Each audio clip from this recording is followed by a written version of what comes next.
Shalom saudara, siap diberkati amin. Kembali bersama dengan saya untuk bisa menjadi saluran berkat. Masih tetap di Welu saudara. Di sini spot-spotnya banyak. Saudara, kalau saudara ke Manado, Tondano jangan lupa saudara. Kalau saudara bisa lihat dari sini kita bisa melihat kota daripada Tondano itu luar biasa. Dan hawanya tidak kalah dengan puncak kalau di Jakarta. Emang naiknya agak sedikit berkelok. Tapi percayalah, kalau ada Renault yang membawa, saudara pasti sampai, tidak pakai pusing-pusing. Haleluya. Kalau saudara haus, ada Pak Hizkia yang siap untuk menjadi hospitality kulinernya. Luar biasa. Senang berjumpa dengan mereka. Hari ini kita siap diberkati kembali.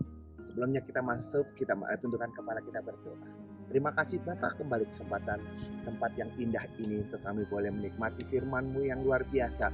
Tuhan, sampaikan isi hati-Mu, taruhkan perkataan-Mu di atas mulut bibir hamba-Mu, sehingga sungguh siang hari ini Tuhan, setiap kami yang mendengar semuanya diberkati. Dalam nama Yesus kami siapkan hati kami, semua yang siap sama-sama katakan amin. Mari buka bersama dengan saya firman Tuhan dari 1 Samuel 16. 1 Samuel 16 ayat 14 sampai dengan 17 ya. 1 Samuel 16 ayat 14 sampai dengan 17. Firman-Nya tetapi roh Tuhan telah mundur daripada Saul dan sekarang ia diganggu oleh roh jahat yang daripada Tuhan. Lalu berkatalah hamba-hamba Saul kepadanya, ketahuilah roh jahat yang daripada Allah mengganggu engkau. Baiklah Tuanku menitahkan hamba-Mu yang di depan ini mencari seorang yang pandai main kecapi. Apabila roh jahat yang daripada Allah itu hingga padamu, haruslah ia main kecapi, maka engkau akan merasa nyaman. Berkatalah Saul kepada hamba-hambanya itu, carilah bagiku seorang yang dapat main kecapi dengan baik, dan bawalah dia kepadaku. Saudara, ini yang luar biasa. Tetapi roh Tuhan telah mundur daripada Saul. Sekarang ia diganggu oleh roh jahat yang daripada Tuhan. Seringkali kita di sini salah mengerti dan seringkali kita tidak sadar gitu. Dan berkata, loh kok Tuhan memberikan roh jahat di sana? Kok Tuhan segitu teganya? Kok ada roh jahat yang daripada Tuhan? Saudara, ingat, kita ini manusia. Tubuh kita ini, keberadaan kita ini sungguh-sungguh diincar oleh dua. Yang pertama, Tuhan mau kita di sini diselamatkan. Tapi satu lagi, iblis pun mau memakai tubuh kita untuk menemani dia di neraka. Jadi kita ini diperebutkan. Saat Tuhan tidak menguasai kita, saat Tuhan tidak ada menyertai kita, sudah pasti otomatis si setan yang ada menguasai kita. Mereka itu hati-hati saudara. Kita diperebutkan oleh dua pihak yang luar biasa menginginkan. Dan yang luar biasa saudara, kita akan merayakan Natal. Itulah momen yang luar biasa. Dia tidak menganggap setara dengan Allah sebagai milik yang harus dipertahankan. Dia mengosongkan diri. Hanya untuk apa? Mencari saudara dan saya. Amin. Itulah hati-hati saudara. Lepas daripada tangan Tuhan, sudah pasti masuk ke tangan iblis. Ini dia. Dan satu hal yang luar biasa saudara. Satu hal yang luar biasa yang harus kita tahu di sini adalah ayat ke-16, ayat 17. Ayat 16. Apabila roh jahat yang datang daripada Allah itu hingga padamu, haruslah ia main kecapi, maka engkau merasa nyaman. Saudara, ini yang terjadi. Di ayat ke-23, kita lihat kepada ayat ke-23. Dan setiap kali apabila roh jahat yang daripada Allah itu hingga pada Saul, maka Daud mengambil kecapi dan memainkannya. Saul merasa lega dan nyaman, dan roh yang jahat itu undur daripadanya. Luar biasa saudara. Saudara, kita adalah umat-umat yang dikasihi Tuhan, amin. Senjata Tuhan yang diberikan kepada kita itu luar biasa. Saudara, hati-hati saudara. Perhatikan seperti ini. Kalau saudara ada orang mereka yang kerasukan setan, saudara mungkin tidak bisa berdoa untuk dia. Ada satu senjata yang luar biasa. Memuji Tuhan, menyembah Tuhan. Saudara tidak perlu tengkang-tengking orang yang kerasukan itu. Puji saja, nyembah saja. Kalau saudara tidak bisa, cukup dengan kata haleluya. Haleluya. Cukup dengan kata seperti itu saudara. Itu setan pasti keluar. Itu ada kuasa di balik pujian penyembahan kita. Saudara, saya mengalami, saya lihat sendiri. Saya agak sedikit lupa namanya, kalau tidak salah Roni Iblis saudara. Itu setan kuasa kegelapan, dia punya begitu luar biasa dan banyak luar biasa. Waktu itu di global kita tengkang-tengking, kita berdoa untuk dia, itu tidak keluar. Waktu kita memuji menyembah, kita melingkar, kita lingkaran di sana, kita bergandengan tangan, semua pekerja di sana, dia ada di tengah. Kita cuma berdoa, kita cuma menyanyi menyembah dia. Haleluya. Itu saudara, itu yang di tengah, itu si Roni, itu jemaat yang kerasukan setan itu, yang bukan kerasukan setan, yang memang sengaja dia isi dengan ilmunya. Itu menjerat kita pakai minyak. Dia berkata, panas. Saudara, saya lihat dengan mata kepala saya sendiri. Dia sudah tidak pakai baju, dia cuma pakai celana panjang. Saya lihat dari badannya ini, itu kayak seperti seperti ini. Apa yang ada di sana? Paku keluar hitam. Kita ambil satu paku, keluar satu paku lagi keluar, dan ada keris yang kecil, ada rantai babi, itu keluar semuanya di situ. Satu hal saudara, begitu keluar paku, kita masukkan taruh di gelas aqua. Ada keluar, kita masukkan dalam aqua. Tapi lupanya kita lupa, begitu beberapa kali kita masuk, itu pakunya hilang saudara. Itu pakunya keluar, itu hilang.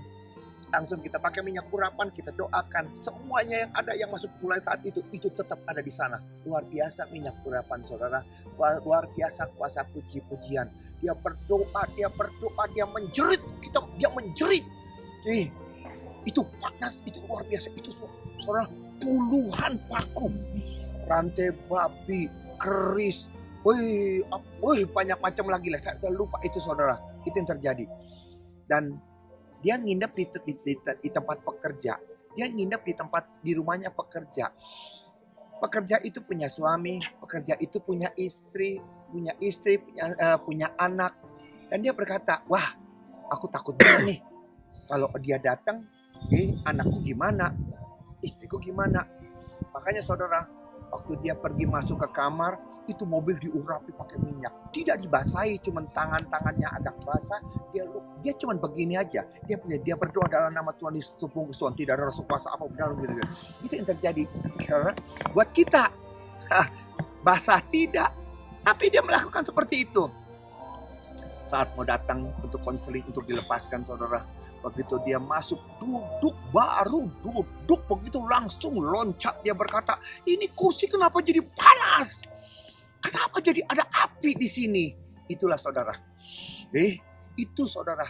Seringkali kita berkata, seringkali jemaat Tuhan salah untuk mengerti. Mereka melihat, ya minyak ya seperti itu saja. Jadi saudara, maaf saudara.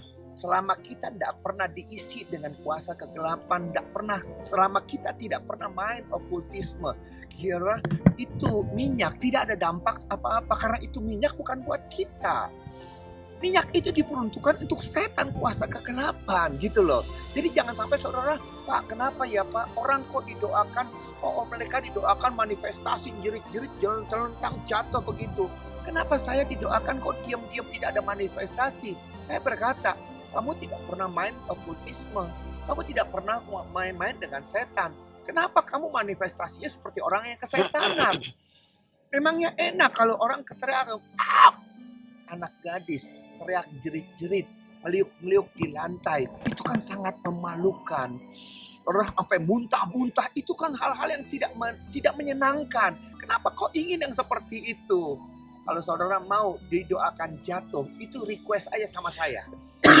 Request sama Mulyawan, gampang. Nanti waktu saya doakan, saya sengkat, saya dorong sekalian saudara. Bukan itu maknanya. Demikian juga minyak. Minyak urapan yang dari gembala sidang kita Tiberias, saudara, itu bukan untuk kita saudara, tapi untuk setan, untuk kuasa kegelapan. Jadi jangan sampai minyak itu kok saya tidak ada apa-apa, bukan. Itu bukan obat panu, bukan obat-obat segala macam, tapi itu untuk memproteksi kita supaya kuasa seperti itu tidak menguasai kita. Amin. Ini luar biasa. Ini yang terjadi. Terus firman Tuhan berkata saudara, kenapa sih roh Tuhan undur daripada Saul? Kenapa sih roh jahat daripada Tuhan ada menyertai dia? Soal persoalan itu sepele. Saudara, persoalan sepele. Jangan saudara berpikiran seperti ini. Kalau aku zina, kalau aku membunuh, kalau aku seperti itu roh jahat segala macam. Saudara, maaf. Mungkin tanpa saudara sadari. Mungkin tanpa saudara sadari, maaf, saudara sekarang sudah dikuasai oleh roh jahat. Loh kok bisa Pak?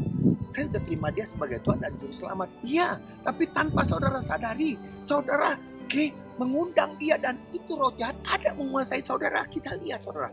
Kita lihat di dalam 1 Samuel tadi, 1 Samuel 18. 1 Samuel 18. 1 Samuel 18 ayat 8. 18 ayat 8 sampai dengan 11. Lalu bangkitlah amarah Saul dengan sangat dan berkata, itu menyebalkan hatinya. Dan sebab pikiran Daud diperhitungkan mereka berlaksa-laksa, tetapi padaku diperhitung beribu-ribu. Akhirnya jabatan raja itu pun jatuh kepadanya. Sejak hari itu maka Saul selalu mendengki kepada Daud. Saudara, keesokan harinya roh jahat yang daripada Allah itu berkuasa atas Saul sehingga ia kerasukan di tengah-tengah rumah. Saudara, kapan roh jahat menguasai dia? Waktu Saul dengki, hanya dengan satu pujian dia dengki. Saul mengalahkan beribu-ribu, Daud mengalahkan berlaksa-laksa. Itu dari nyanyian itu aja dia sudah benci kepada si Daud. Saudara, emangnya Daud ada kerjasama dengan orang-orang yang mau memuji? Nanti kalau kau nyanyi mengenai Saul beribu-ribu, kau nyanyi untuk aku berlaksa-laksa ya. Tidak ada sedikit pun niat daripada si Daud melakukan seperti itu. Tapi kalau Saul mendengar pujian itu, dia gondok, dia benci. Saudara, inilah yang saya katakan. Saul tidak berzina, Saul tidak membunuh. Tapi karena dia benci dengan si Daud, karena perkara seperti itu saja, roh jahat ada menyertai. Saudara, hati-hati saudara. Seringkali kita sudah bergereja, saudara tidak berzina, tidak membunuh. Tapi saudara hanya membenci teman sepelayanan. Membenci siapapun, teman bisnismu, membenci suamimu, membenci istrimu, membenci orang tuamu. Saudara sudah mengundang setan masuk ke sana. Kalau saudara tidak melepaskan roh pengampunan untuk memberkati, saudara mengizinkan roh itu ada menyertai. Kita lihat di sini. Waktu dia membenci saja, roh jahat daripada Tuhan itu ada menyertai. Saudara, maaf saudara. Selama roh itu masih ada menyertai kita, jangan harap saudara doamu bisa dikabulkan. Kok bisa Pak? Ini sangat sepele saudara. Ini sangat sepele. Firman yang kita lihat sekarang saudara. Lalu bangkitlah amarah Saul dengan gitu ya. Sejak hari itu maka Saul selalu mendengki kepada Daud. Keesokan harinya roh jahat yang daripada Allah itu berkuasa atas Saul sehingga ia kerasukan di tengah-tengah rumah. Sedangkan Daud main kecapi tetap seperti sehari-hari. Adapun Saul ada tombak di tangannya. Lihat saudara. Bayangkan waktu Saul kerasukan setan, Daud main kecapi. Biasanya setan keluar. Tapi hari ini saudara, Saul melemparkan tombak itu karena pikirnya baiklah aku menancapkan Daud ke dinding, tetapi Daud mengelakkannya sampai 2 kali. Hari ini pujian penyembahan daripada Daud, pemain kecapi daripada si Daud, tidak bisa melepaskan setan yang ada di dalam si Saul. Padahal waktu ayat ke-23, kita kembali 1 Samuel 16 tadi, ayat ke-23-nya. Dan setiap kali apabila roh jahat itu ada pada daripada Allah itu hingga pada Saul, maka Daud mengambil kecapi dan memainkannya. Saul merasa lega. Di sini Saul merasa lega karena Daud main kecapi dan rasanya nyaman. Roh yang jahat itu undur daripadanya. Kenapa kok sekarang Daudnya sama, kecapinya sama, Saulnya sama, disarutkan setan sama. Kenapa kenapa kuasa kegelapan, kenapa itu tidak undur daripada dia? Karena di dalam diri dia ada roh kebencian, di dalam diri dia ada kedengkian, di dalam diri dia ada kepahitan. Saudara, selama itu ada menyertai kita, apapun yang dilakukan seperti yang biasa dilakukan itu tidak berdampak apa-apa kepada dia. Oleh karena itu Tuhan, oleh karena itu saudara, hati-hati. Jangan sampai roh jahat ada menyertai kita oleh karena ketidaktaatan kita. Jangan sampai ada roh jahat ada menyertai kita oleh hal-hal yang sepele. Jangan saudara berpikir, kalau aku tidak berzina, aku tidak membunuh, aku tidak korupsi, karena hal yang sangat sepele. Karena dia tidak menghargai Daud. Apa yang ada di dalam Daud dia tidak miliki. Karena dia membenci kepada Daud, dan apa yang Daud lakukan dia tidak nikmati. Oleh karena itu, siapapun kita di tempat ini, ingat saudara, ingat sekalipun kita sudah diberkati menerima dia sebagai Tuhan dan Juru Selamat, sekalipun, tetapi kalau kita tetap menyimpan rasa dendam, menyimpan rasa kebencian, menyimpan rasa kedengkian, saudara, selama itu tidak kita buang, selama kita belum berdamai, kita terjerat, doa kita tidak dijawab, pujian kita tidak didengar, dan setan menguasai kita. Amin. Itulah kepala kita berdoa. Terima kasih Bapak. Seringkali kami merasa nyaman karena kami sudah bertobat, terima Tuhan Yesus sebagai Tuhan Juru Selamat. Dan seringkali kami merasa nyaman karena punya keyakinan nanti kalau kami mati kami masuk ke surga. Tapi firman-Mu Tuhan mengingatkan kepada setiap kami, kalau kami sudah menerima Tuhan sebagai Tuhan dan Juru Selamat, tetapi kami masih menyimpan dendam, masih menyimpan kebencian, masih menyimpan kedengkian, maka Tuhan tidak perlu Tuhan, maka doa kami, pujian kami, itu semua menghambat pujian kami, itu semua menghambat doa kami, sehingga apa yang kami rindukan, apa yang kami inginkan tidak tergenapi. Oleh karena itu Tuhan, firman-Mu mengingatkan kepada setiap kami untuk kami membuang segala sesuatu, mengampuni, mendoakan, melepaskan roh berkat, roh pengampunan, dan berdamai dengan Tuhan dan mengambil kembali, meraih kembali berkat yang Tuhan sudah siapkan buat kami. Terima kasih Bapak, berkati jemaat-Mu dimanapun mereka berada. Kalau saat ini mereka terus terombang-ambing dengan doa mereka yang tidak dijawab, dengan masalah mereka yang tidak selesai, dengan hutang mereka yang tidak lunas, mungkin salah satunya adalah mereka dendam dengan partner bisnisnya, dendam dengan teman sekerjanya. Biar hari ini Tuhan, roh perdamaian ada menyertai mereka, roh pengampunan, roh berkat turun atas musuh-musuh mereka untuk mereka berdamai, sehingga berkat Tuhan tidak lagi tertunda. Terima kasih Bapak, berkati negara kami, Presiden, Wakil Presiden, Gubernur, Dokter, Suster, dan semua jajaran sampai yang terendah. Berkati Tuhan, ekonomi pulihkan, nama Tuhan dimuliakan. Dalam nama Yesus, dan syukur berkati. Haleluya. Amin. Dan firman Tuhan saudara, sampai jumpa dalam sesi akan datang. Tuhan Yesus berkati. Shalom.